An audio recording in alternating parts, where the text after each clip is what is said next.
Since the release of the latest M5, the G9X chassis, there's been a lot of controversy, whether it's the styling or the weight, but how does it drive?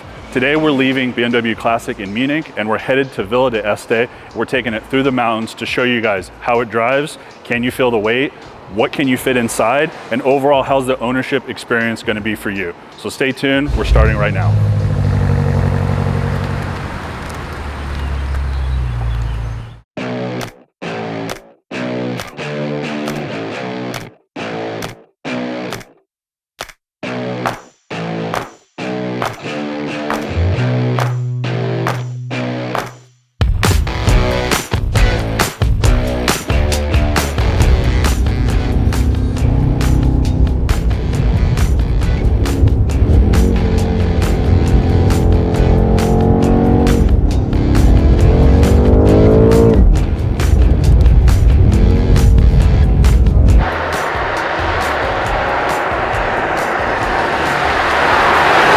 Up in the Italian mountains, and we've been driving now for over 3 hours.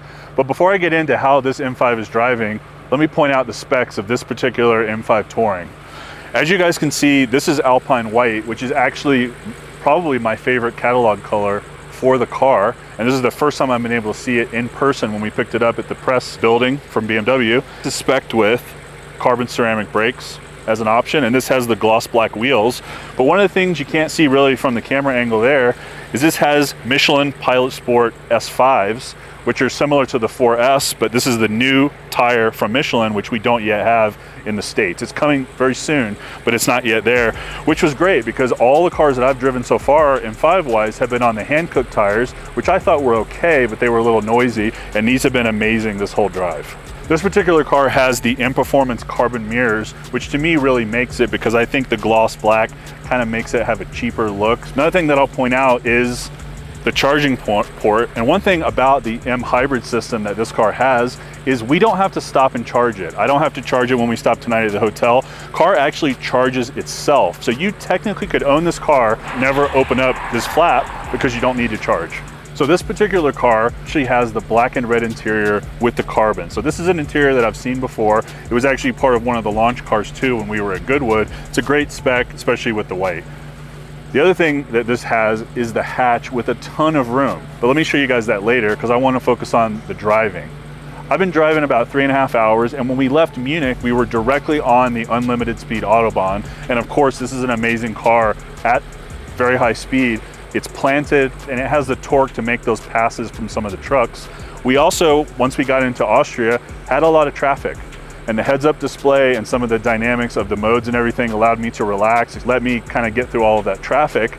And then we got off the highway, and for the past 30 minutes, we've been on these crazy mountain roads. Now, these are the roads you see on Top Gear and some of the other Grand Tour shows that you guys really love. And this car was keeping up with a Cayman GTS we were running with, and we actually passed a couple 911s on the way up. We're about halfway up currently, and this has really held its own. The brakes really feel good. I was able to stop, as Dan can concur, because he was in the passenger seat, and it's really keeping up. I'm driving in manual mode, it's in Sport Plus, and it's a super fast car, but we're loaded down with everything. We have all the camera gear, we have all of our bags for this whole trip, and it's really been an amazing car. I know a lot of people want to focus on the weight.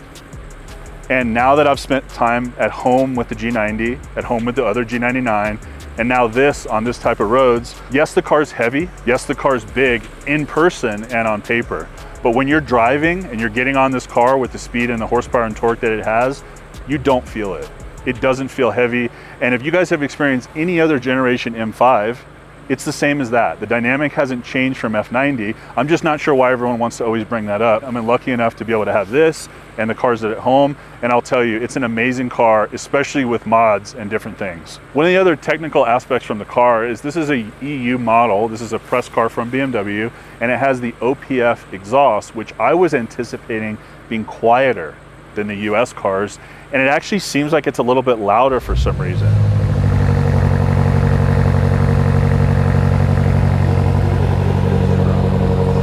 Not sure why, but it's just one of those observations I wanted to point out. So we're gonna get back to ripping up these amazing roads. So let's get on our way.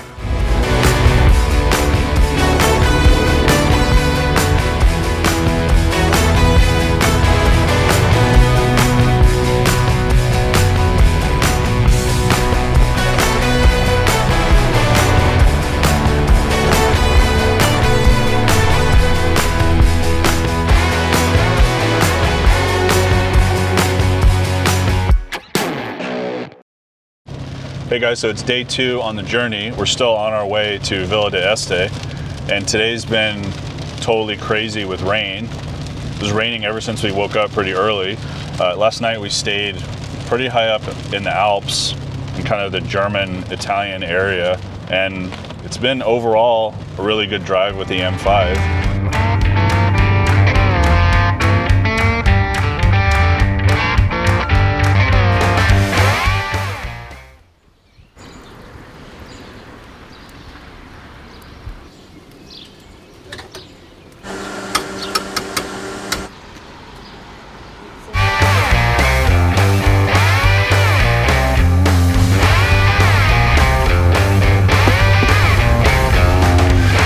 Today in the rain, the car's been great with the all-wheel drive, and the transmission is another piece to the puzzle, which makes mountain driving and sort of elevation driving a lot easier because I've been able to manually engine brake the car down some of these inclines, which is great, so you're not riding the brakes. It's fast when we need it, it has the torque when we need it, but it's also relaxing.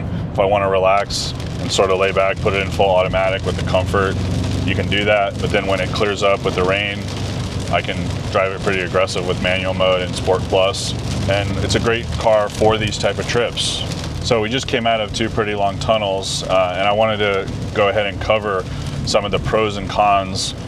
So first I'll talk about this specific G99 that we're in.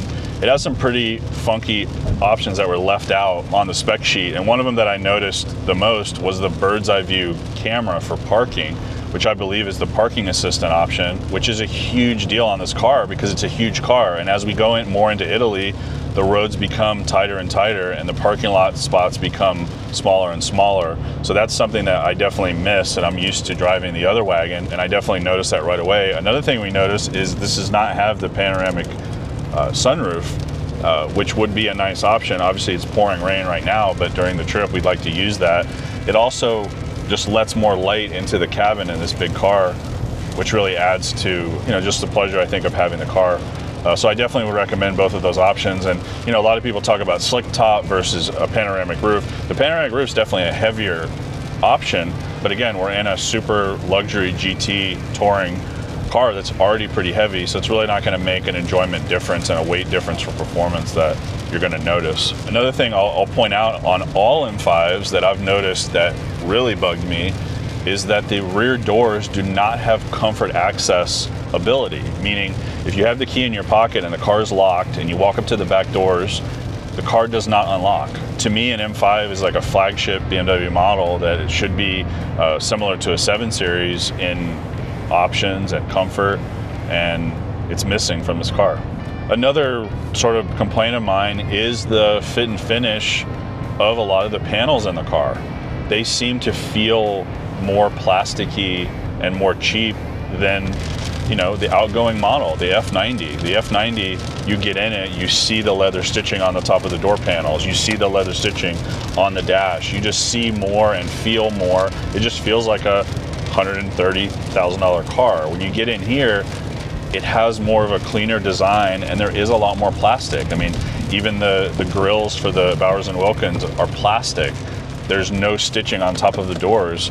And some of the feedback I've heard from some of my customers that have seen the car and from other people that have driven the car is it feels like an interior downgrade. I'm hoping later on LCI or later on in the year they're going to actually add full leather to the car, so they can add more leather on the dash and add more leather on the door panels. I think that would really be great. To talk more about the interior, the seats are great. They're super comfortable.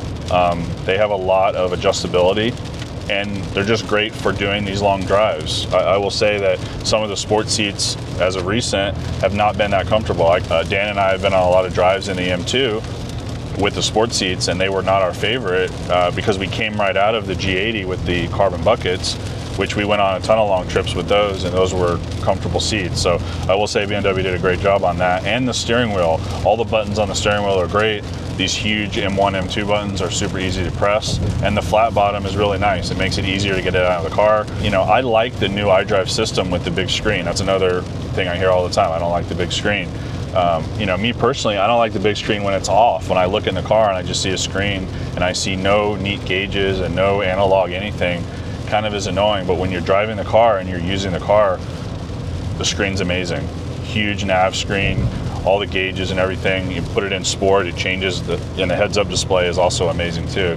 So, you know, BMW has everything together with their technology, but it's just a lot at once, I think, for a lot of change for some people. So now that the rain is picking up a lot more, I'm going to focus on driving. We're about 2 hours, 10 minutes away from Villa d'Este. So when we arrive, we're going to show you everything we've got packed into this Touring. We'll see you then.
Our time here at Lake Como is officially over, and it's been a great weekend. We got to see the M2 CS reveal, the Speed Top. I got to see a ton of M3 GTs and a ton of other really special cars from BMW Classic. We're gonna head back to Munich now, but before we do that, let me show you why the M5 is the ultimate grand tourer. As you can see here, these are all the bags that we've had in the car from square one. We have 3 check bags, 3 carry-ons, we have all the camera equipment, and we even have some pizza for the road because I always get hungry. And this has been a great vehicle. It has 730 horsepower, able to fit all of this stuff and create every single thing that we needed on the trip. And we're taking the direct route this time. No more crazy Alps because we got to get back to catch our flight home. See you guys next time.